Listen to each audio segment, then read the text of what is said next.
right, folks. Man Creates sponsoring NFL Daily here today. Let's get into the rankings of the remaining free agents out there. We're doing our top 25 here. So we'll start things off with, of course, number 25. And checking in at that number, one other than one Colin Kaepernick, quarterback out there who has yet to field any calls from an NFL team. I mean, look, you can take a look at the other NFL backups in the NFL and quarterback backups in the NFL, and there's no way you can tell me that Kaepernick is not one of the top 60 at the very minimum quarterbacks in the NFL.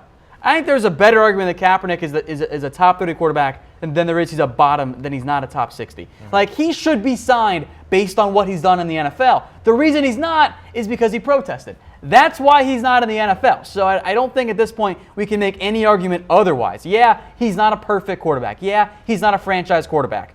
Sam Bradford gets paid $20 million and he's always hurt. We see guys like Chase Daniel constantly get jobs. I think Kaepernick is better than Mike Glennon, for example. $18.5 million. Yeah, so like at that point, just have Kaepernick as your backup quarterback. I think he's a good backup. If I'm Seattle, for example, why wouldn't you sign Kaepernick? You're going to keep using Trevon Boykin and other lesser versions? Oh, here you go. Why does Josh Johnson have a job in the NFL? Every year, Josh Johnson gets signed, and he hasn't thrown in like 5 years as an actual NFL game. And when you have a chance to sign a backup, a lesser version of Kaepernick and Josh Johnson, you got to do it. Right, Cam? So, yes, Kaepernick should be signed. We get all excited about Johnny Manziel getting a second chance in the NFL. We're not going to give Kaepernick one when Kaepernick's been a better player in the NFL? Come on.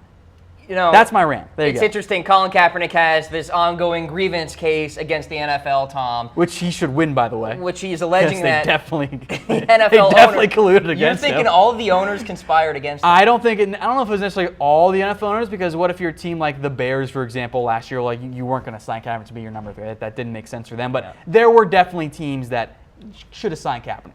All right. Let's go to number 24 in our rankings, and it's Adrian Peterson, former NFL MVP, but that seems like a long time ago. And it just kind of fell off for Peterson. And that, I think, is kind of the nature of being an NFL halfback for most players, Frank Gore being an exception, who we'll get to later on in the show. Peterson, just the injuries and the lack of production over the past couple of years. I know he's a big name player, right, but he hasn't actually been a very good running back. And yeah, the Cardinals' offensive line wasn't great. Neither was Minnesota the last time he was there. But, I mean, you saw what Alvin Kamara and Mark Ingram did in New Orleans. Peterson wasn't even remotely close playing behind the same offensive line. So Peterson can still be a backup halfback, but he's not the Adrian Peterson that we all know and fell in love with. But here's the problem, Tom. I think he thinks he can be still. He definitely thinks that. Yeah. And that's why I think you could see a scenario where Peterson waits a long time to get an offer, if at all. He might wait until someone gets hurt and then tries to go be that spot starter. And I know the Cardinals' offensive line was bad, but Peterson wasn't good last year. And I know he didn't have a whole lot of running room, but it just wasn't good success for Peterson. So he's at number 24. Let's go to the wide receiver position. At number 23, Mike Wallace, formerly of the Baltimore Ravens. He's a deep threat that really isn't a deep threat anymore, so what is he? Exactly. Look, he's still relatively productive. He puts up 700 or more receiving yards in every year but 2015. But the Ravens had nobody at wide receiver. I don't think he'll be back in Baltimore. Wallace will find a spot in the NFL, but he's getting closer and closer to being one of those veterans who, yeah, you can pick him up, but wouldn't you just rather go draft somebody instead? Because the NFL is very ageist, because that's just the way that the money and the speed in particular works out. So I think Wallace's career is kind of winding down, but I think he'll get signed by someone. Every team needs a deep threat. And looking back at the highlights of Wallace, a lot of his catches were pretty fluky, I will say. So well, I don't know. We'll see what happens with Mike Wallace going forward. He's at number 23 in terms of the currently available free agents. Let's go to number 22 here. Frank Gore continually sips from the fountain of youth, Tom. This guy is still churning. He might be an alien. Normally when you get to age 30 as an NFL halfback, for most players, you're done.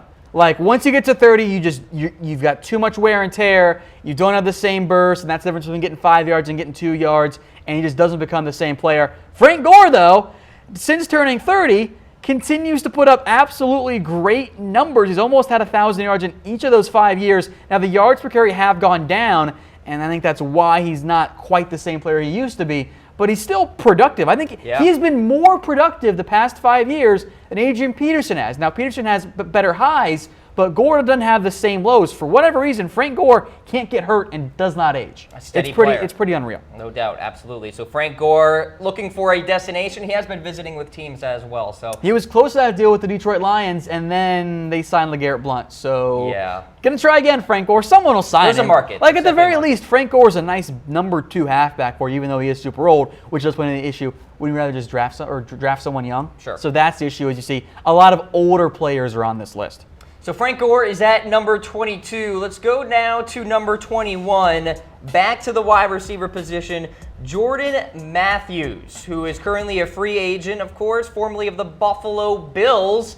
Limited to just 7 games in 2017, Tom. I'm not a big Jordan Matthews fan. I never really have been. I'm not really sure what his strength is exactly. He's tall, but he's not fast. He's okay in catching, but he's not like sucking in balls all the time. He's a big-bodied slot receiver. That's kind of what Jordan Matthews is. I don't mind Matthews. I think he's a pretty solid player, but he's coming off the injury. I don't think he's an elite wide receiver by any means. He can be a number 3 or a low-end number 2 for you, but I think teams might wait a little bit. I think Arizona in particular makes a lot of sense for them because they've got Larry Fitzgerald and J.J. Nelson.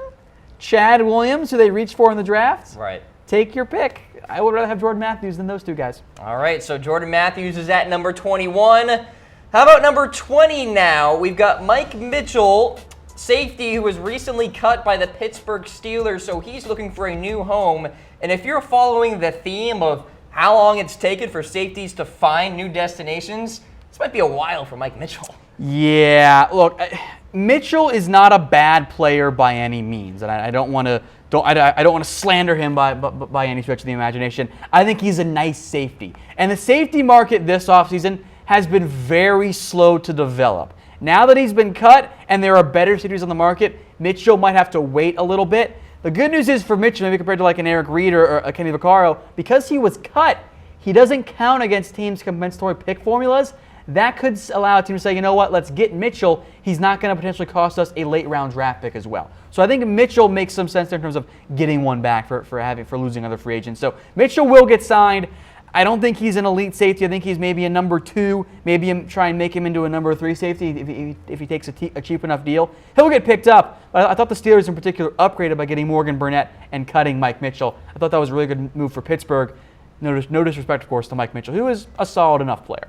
All right, so there's Mike Mitchell at number 20. Let's get into the teens now at number 19 in our rankings here. We've got one Adam Jones, and I don't know, I think we're heading towards the end of his career here. You see his 2017 stats, 23 tackles, an interception, 4 pass breakups. He's a gritty player. The Bengals decided not to bring him back. Maybe re-sign him if the price is okay for Cincinnati. But for Adam Jones here, you know how he brings a little bit of baggage along with him. And, you know, you never really know what you're going to get from him on the football field in terms of the extracurriculars. But he's a versatile player. I mean, he's a good veteran. He can provide some leadership for a younger corner out there. Is Adam Jones the leadership that you want? That's what I'm saying. You want to invest all the way in this guy. I would not be surprised if Adam Jones goes back to the Bengals on a very cheap 1-year type deal. Maybe he plays out for 1 more season. I just don't know if anyone wants to bring in Jones because he has the reputation of being a bit of a troublemaker. And even since Cincinnati, where he's been better, he still had some off-the-field incidents. He still had the issue with the Steelers because the Bengals hate the Steelers.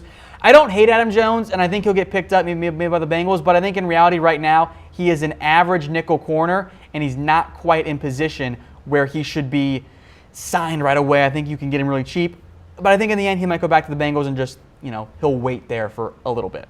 All right, so there's Adam Jones at number 19. Let's transition now into number 18, staying on the defensive side of the ball. It's Pernell McPhee, and he has been, jumping around, looking at some teams here. Edge rusher ranked in the 40s according to Pro Football Focus, so just an okay year, but has dealt with injuries in his career. He's pretty good in pass coverage. I think he will get a very solid market, not an amazing market, but a good enough one for him. What do we make of Pernell McPhee here at number 18? I think he is a number 3 edge rusher, and in the desperate NFL mindset of, oh my God, we need edge rushers, a team might make him into a number 2. The Bears are hoping he was going to be their number 1 in reality, and then they took Floyd and ended up being okay. McPhee's had interest from the Redskins and the Falcons in particular. I think the Redskins actually made him an offer, which he hasn't accepted or declined yet. I think that's kind of more or less where he sits. He'll get signed by somebody. He's battled injuries in the past, so there is a market for Pernell McPhee. But I don't think you're going to sign him and say, yeah, now we got our stud edge rusher. He's going to be more of a rotational player who can help in other facets of the game, but I think he's more of a number 3 guy, which every NFL team does need. All right, keep an eye on the Redskins and the Atlanta Falcons for Pernell McPhee. Let's continue along here in our rankings. Checking in at number 17, Jeremy Maclin, wide receiver formerly of the Baltimore Ravens. He was cut to no surprise. The Ravens were strapped for salary cap space. They got some good savings by cutting Jeremy Maclin, a wide receiver who really didn't come into his own in Baltimore's offense with Marty Mornhinweg there at the helm as offensive coordinator, Tom. Joe Flacco never really got in a groove with him. Maclin the last 2 years has not been the same player we've been used to seeing. I'm not really sure what happened to Maclin. I think there's still some upside there. I think he still has some ability, but I think right now Maclin is very much, maybe it's just gone for him. Like, he's had some injuries. Maybe at a certain point you just lose it as a player, and you look at the numbers for Maclin. The way to look at it right now is from 14 to 15, 15 to 16, 16 to 17. His numbers have declined. Yeah. Now, he was still good in 2015, but the last 2 seasons for Maclin, those are Terrence Williams numbers, not Jeremy Maclin numbers. T-Will, shout out. Yeah, he's not any good. So Maclin, I think, will sign. I think there's been some buzz about him in the Philadelphia Eagles, maybe a reunion there. So I like Maclin. I think there's some upside there, but I think the risk is that, you know what? We've seen the best of Jeremy Maclin, and the last 2 years are what we're going to get out of him. And if that's the case, just draft somebody. Yeah. Go get a rookie and hope that they can become more than that. All right, so there's Jeremy Maclin, perhaps heading into the twilight of his career. He's at number 17. Let's go to number 16 now. Bennie Logan, defensive tackle formerly of the Chiefs. There you see his 2017 numbers, not too bad. 52 tackles, 1.5 sacks, 9 tackles for a loss. Do you need a nose guard who only plays 2 downs?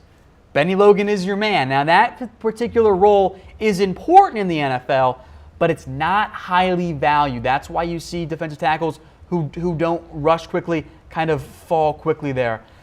So with Logan, I like him. I think if you're a team that wants a nose guard, the Chiefs, I still think need one as well. I think that makes sense on that end. Seattle is looking for more defensive tackle help because, well, they lost Sheldon Richardson to the Vikings, and the Redskins also brought in Logan as they're looking at all the nose guards this offseason. They are literally looking at everybody on the market right now, it seems. So the Washington Redskins very much in the hunt for a big-time run stuffer in the middle in the interior of that defense. So Bennie Logan's at number 16.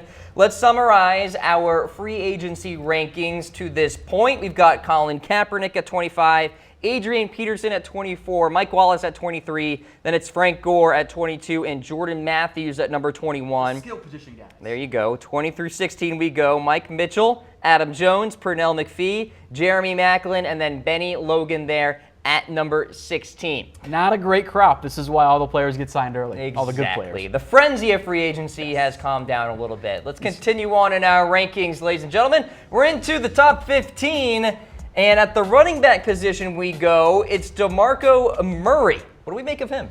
He's not the same player we saw with the Cowboys. He looked a little bit more like Eagles DeMarco Murray than first-year Titans Murray. Murray can still be an average rotational back. He does offer some value in the passing game, but I think with DeMarco Murray, maybe he's got some Peterson syndrome. Maybe he wants to be a number 1 back, but you go through the rosters of the NFL, where is he going to be a number 1 back? He's had with Seattle, I think he could be because they got a whole bunch of question marks at halfback. Detroit has already signed LeGarrette Blount. The Miami Dolphins, I like Kenyon Drake a lot, so maybe he's a good fit with Drake on that end. So I don't know where DeMarco Murray ends up. He'll get some work as a running back, but I think his days of being a top-tier halfback or even a full-fledged workhorse starting back are kind of gone. I'm actually shocked we haven't heard any news of the Dolphins signing DeMarco Murray because He they took the need visit. a lead back, and of course, that I like visit went Kenyon down. Drake. When he got the ball, he was good. All right.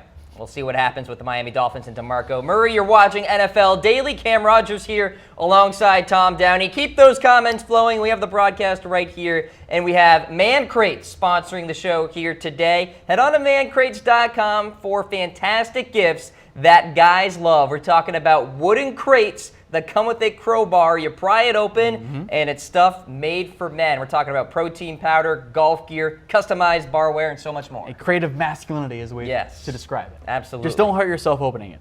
That is very important. All right, Man Crate sponsoring NFL Daily here today. Follow us on Twitter at Mr. Rogers99, at WhatGoingDowney. Let's continue on with our free agency rankings. And again, keep those comments flowing. We do appreciate when you guys are a part of the show. Number 14, offensive lineman Cameron Fleming recently visited the Dallas Cowboys, Tom.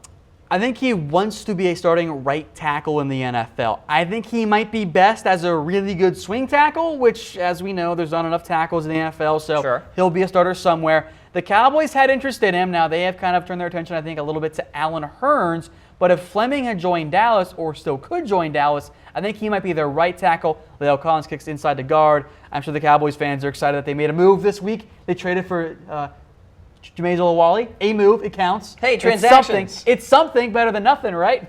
I kid, of course.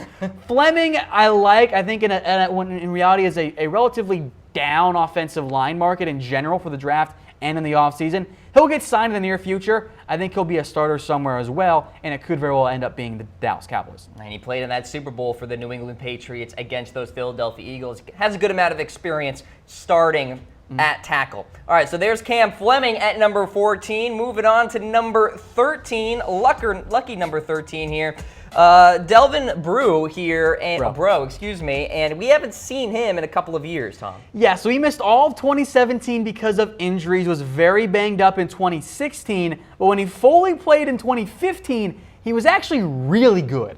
And it was kind of like, whoa, where did this guy come from? And he was great for the Saints. So the talent is there, but it is a giant question mark with injuries. I am probably higher on Breaux than everyone because my mindset is, hey, we signed him to a one-year deal almost worth like the vet minimum, and maybe we get a number 2 corner for super cheap. Or we sign him and we cut him and it's okay because we didn't guarantee him any big money there. So I think there's a lot of upside with Breaux, and I don't think there's actually a ton of downside in terms of risk.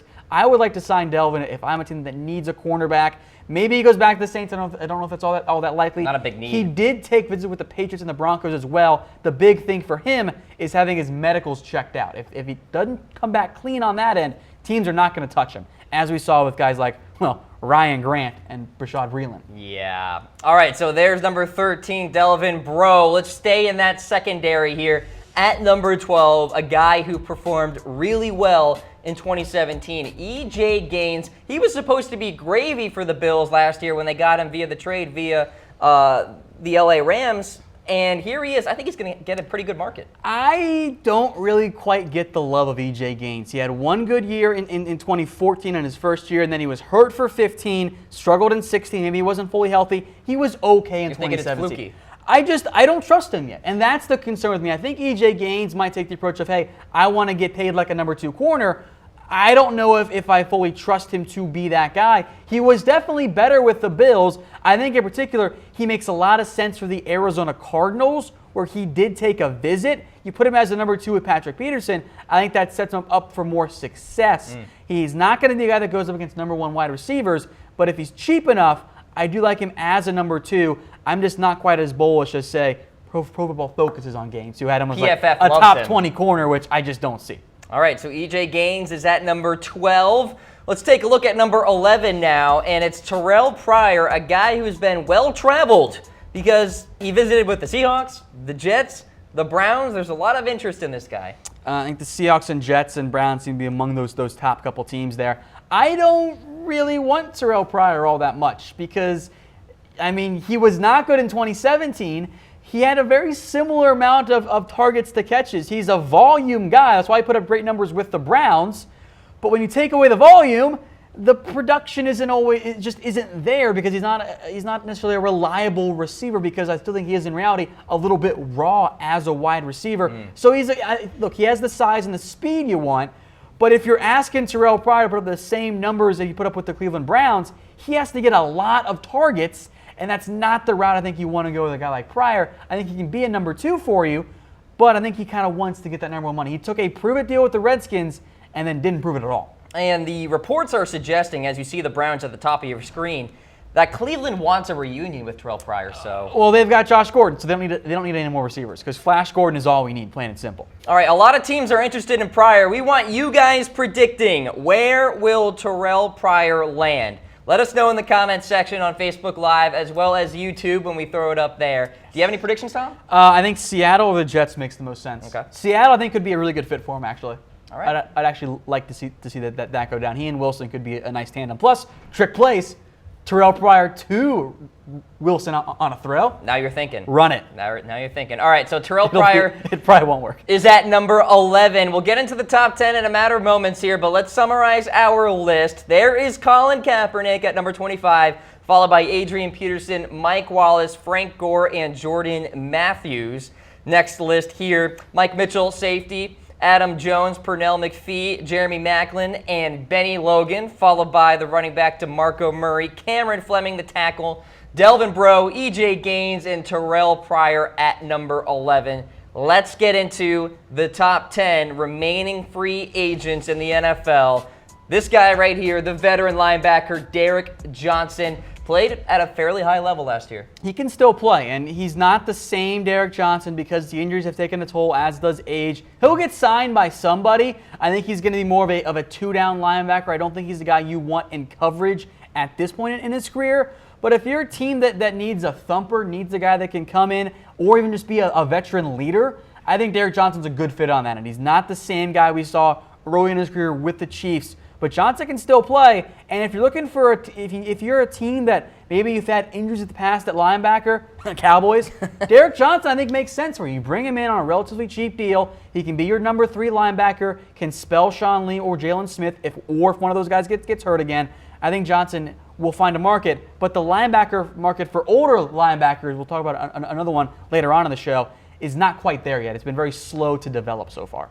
All right, so Derrick Johnson checks in at number 10 in our free agency rankings. Hey, folks, Cam Rogers here alongside Tom Downey on NFL Daily. We thank you for tuning in to this program. Keep those comments flowing on Facebook Live and YouTube. Let's continue on with our rankings now. Number 9, this guy recently released by the Jacksonville Jaguars, Allen Hurns.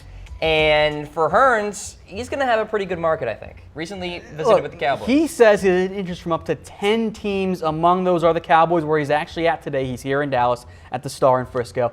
He was going to go visit the Jets, and then weather canceled that flight. So he says, okay, I'm going to go to Dallas instead to start. The Raiders, the Bills, Bears, Saints, Texans, Panthers are all teams he says has shown interest in him so far. So there's definitely a market for Allen Hurns. I am curious to see where he ends up going.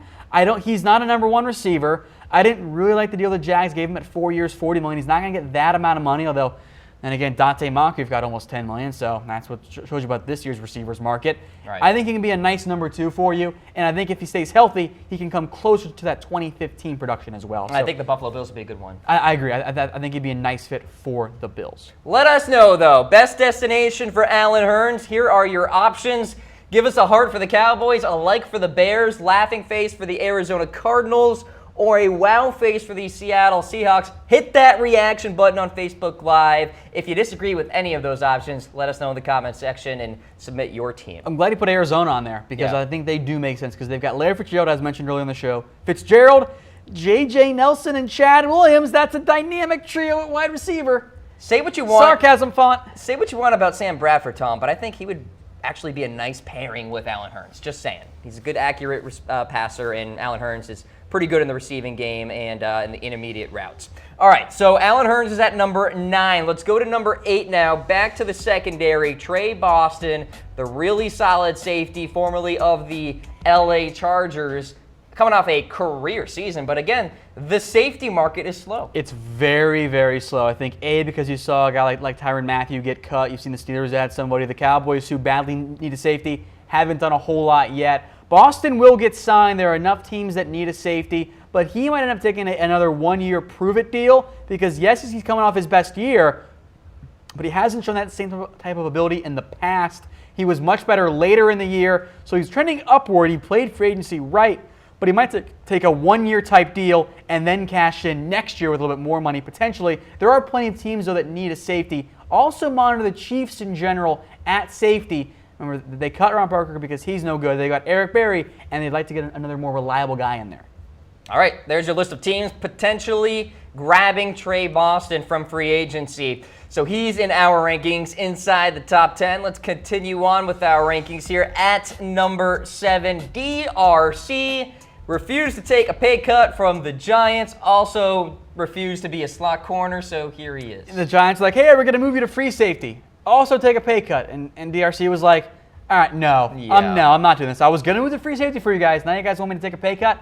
I don't think so. Bye-bye. Now, he has visited with the Saints and the Redskins, which I find intriguing because the Saints have since signed Patrick Robinson, and the Redskins have since signed Orlando Scandrick. Now, I think DRC can still be an outside corner for the Redskins, especially since they're probably not going to bring back Bashaud Breeland, and they've got Josh Norman and some younger players who I don't fully trust quite yet. But with DRC, he said he's not going to decide till April. Now, maybe the Redskins come through with like a bigger offer on that end here, but I would like to see him sign with a team in the NFC East. I think the Redskins going against the Giants could be fun there, and we know DRC likes to play against his old teams.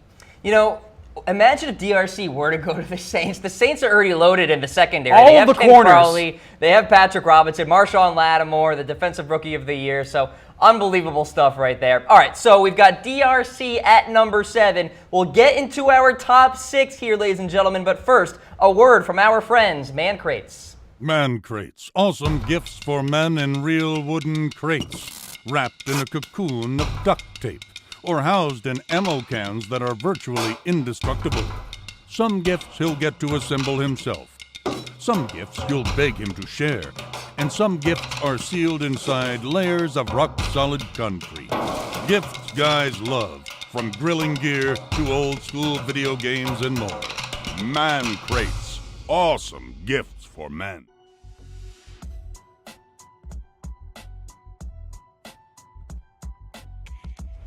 And at number 6 now, Kenny Vaccaro, safety. Yet another one in the back end there. Tom, a guy you really like. And a guy that you don't seem to like quite as much. Not a fan. I guess I am the conductor of the Kenny Vaccaro fan club. Send all requests to join to my Twitter at WhatGoingDowney. We will welcome all of you. I like Vaccaro. I think he is one of those versatile safeties that can be a strong, can even play some free, can play some nickel corner as well. I like him a lot for the Dallas Cowboys. One, they need a safety. They need more help there. I think he's better than Jeff Heath, who I do not like, as those of you who have watched the Cowboys report can attest to. I also know this, the Cowboys tried to trade for Kenny Vaccaro. They almost swapped Orlando Scandrick for Vaccaro at the draft last year. Didn't quite come through in the end. I think Vaccaro makes a lot of sense for the Cowboys, especially if they missed out on a guy like Earl Thomas, who they've had trade talks with the Seattle Seahawks about. So keep an eye on Vaccaro in Dallas. I think that's a really good fit. But that's just me, and I am much higher on Kenny Vaccaro, as some of my YouTube friends have also pointed out as well. No disrespect to Kenny Vaccaro. I just would not personally have him as high as you would. I would rather take Vaccaro than Tre Boston. All but right, that's just fair. me. Right. I might be rogue on that one. Okay, all right, so let's take a look at our summary to this point. We'll get into the top 5 in a matter of moments here. There's Colin Kaepernick at 25, Adrian Peterson at 24, then Mike Wallace, Frank Gore, and then Jordan Matthews at number 21. Mike Mitchell at 20, Adam Jones, then Pernell McPhee, Jeremy Maclin at 17, and then Bennie Logan at 16. 15 through 11 we go. DeMarco Murray, Cam Fleming, Delvin Breaux, EJ Gaines, and Terrell Pryor. And then inside the top 10, Derrick Johnson, Allen Hurns, Tre Boston, DRC, and Kenny Vaccaro. It's time to get into the top 5. So here we go with number 5 in our free agency rankings, Johnathan Hankins, and he's been busy, visited a couple teams recently. Another big boy. The Redskins have shown interest in him, as have the Detroit Lions, but they did sign 2 defensive tackles earlier today, so maybe not quite as much sense there. I was kind of surprised the Colts cut him. I know that Matt Eberflus comes from the Rod Marinelli coaching tree, which doesn't value nose guards or one techniques, but I think Hankins is a good player. Now, I don't think he's going to be that 7-sack guy we saw at one point for the Giants, but if you're looking for a run stopper who can still help you on third downs a little bit, I think Hankins is that guy. And what is now very much a depleted free agency class, Hankins for me is a top 5 player. I would not be surprised if he ends up with the Washington Redskins. they've shown a lot of interest in nose guards, both in free agency and in some of their pre-draft stuff. And also the Lions have already signed Ricky Jean-Francois and Williams as well, so maybe the need there for Hankins really just doesn't exist. So maybe the Washington Redskins make a move. All right, so that's the latest with Johnathan Hankins. He's at number 5 in our rankings. Let's go to number 4, and it's Bashaud Breeland here. He did have a deal with the Carolina Panthers, Tom, but that kind of didn't work out. So I didn't really know where to put Breeland because he has the foot infection, and that resulted in a failed physical and voided a 3-year, $24 million deal he had signed, which really sucks for Breeland, by the way. Like, you just locked in $8 million a year, and then, oh, just kidding, you're not getting any of it. So I feel really bad for Breeland on that end. That's why you see that Panthers logo there in the bottom right corner.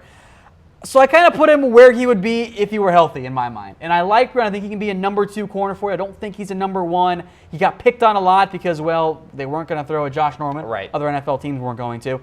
I think he makes sense for a lot of different teams. We'll keep the Panthers as a link team. Maybe they work out a cheaper deal, but I don't know if Breeland wants that. The Green Bay Packers also had talks with Breeland before he signed with Carolina. Maybe he goes back to Green Bay and gets a cheaper deal. My guess is Breeland signs a 1-year prove-it deal, ends up not getting the length or the money he had with Carolina, but tries to cash in again next offseason once he's fully healthy.